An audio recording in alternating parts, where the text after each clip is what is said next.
Hey guys, it's The Way I Heard It, episode number 253. This one's called They Get to Shoot Nazis. That's fun. With an exclamation point, where it's an exclamation. Did I get it wrong again? You got it wrong again. It's exclamation. You're exclaiming, not explaining. I know, but I'm horrified by how many times I've said it wrong in my life. I pride myself on using the right word, usually.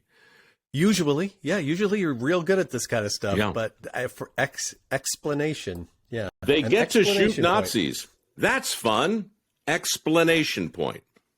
No. You just said it again. I did it again. You said explanation. Oh, it's my fatal flaw. They get to shoot Nazis. That's fun. Exclamation point. It's hard to say, but yeah, you got it. Yeah, well, I've been talking for a minute, and all I've managed to tell you is the title of this episode. Let me add to that by saying it's a terrific conversation, if I don't say so myself, with our old friend Bill Whittle. We invited Bill in because we are in real time right now approaching Memorial Day and, of course, D-Day. And I just wanted to have a conversation about gratitude in general. There's so much going on in our country. There's so much going on with our military.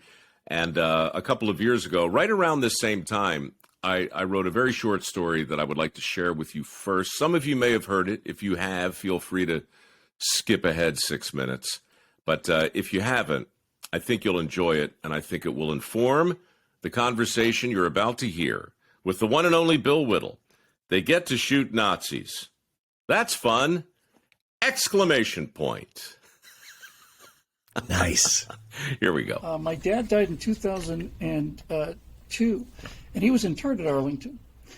And the really remarkable thing about that is he was the first person to tell you he never did anything heroic. He wasn't in combat. He signed up, lied about his age and lied about, a hernia and stuff that he had to get into the Army. He was a second lieutenant and got there in April of 45, so there were, maybe a week or two left in the war in Europe. But because he signed on the dotted line, that entitled him really to be interred at Arlington if he wanted to. Mm-hmm. So he had a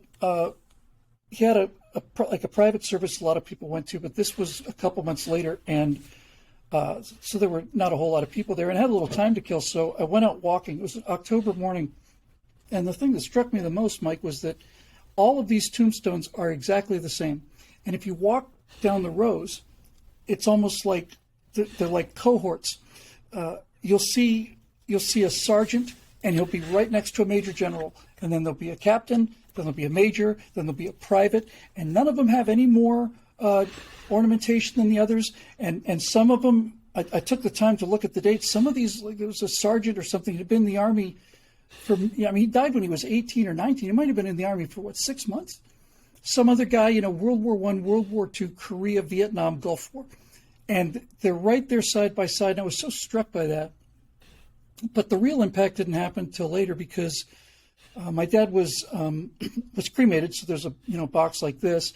And it looks a little cheesy going in on a caisson, when you got a cracker box. So these guys got this thing down so beautifully.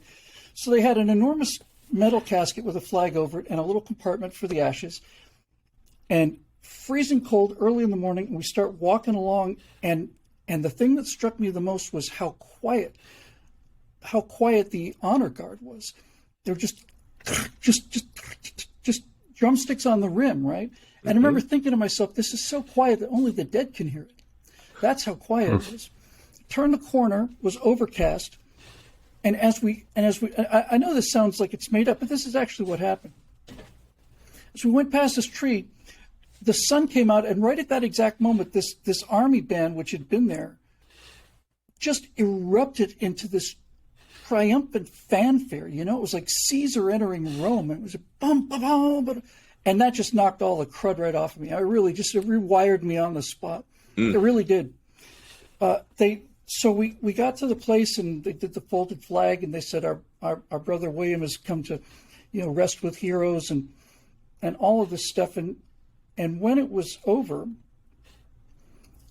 I talked to the guy who ran the service, Major Crisp, and I was getting back in the van, and I hadn't been in Washington very much. I looked down look down the lawn. There's this big, ugly, gray-green wall there. I said, is that the Pentagon? He says, yeah, that's the Pentagon. He said, in fact, that's the side that the airplane hit.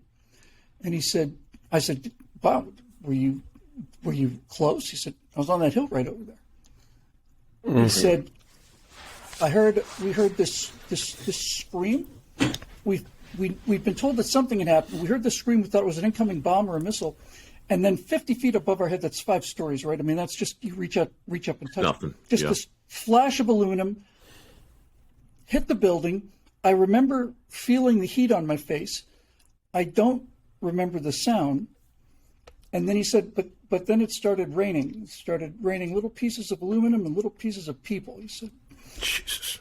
And I said to him, this is 2002, I said, are you aware of the fact that right now in France, the #1 bestseller is a book about all of this is an inside job and stuff? He said, no, I wasn't aware of that, but I'd like to talk to that guy. I said, yeah, I'd like to talk to him too.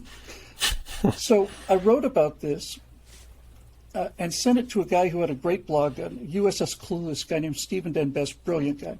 Mm-hmm. And he said, do you mind if I publish this on the page? I said, no. I just wanted to tell you what was going on. We were gearing up for Iraq, and he was talking a lot about the military. So he ran it, and it got a lot of attention. To be honest with you, I wouldn't be here if it hadn't been for that essay. That essay got a lot of attention and got me started on my blog, Eject, and so here we are. But that place is special, and they know, and the military knows what they're doing. They know how to make that important, you know? Mm-hmm. Well, isn't it funny that the way to make it unforgettable was to make the tombstones identical?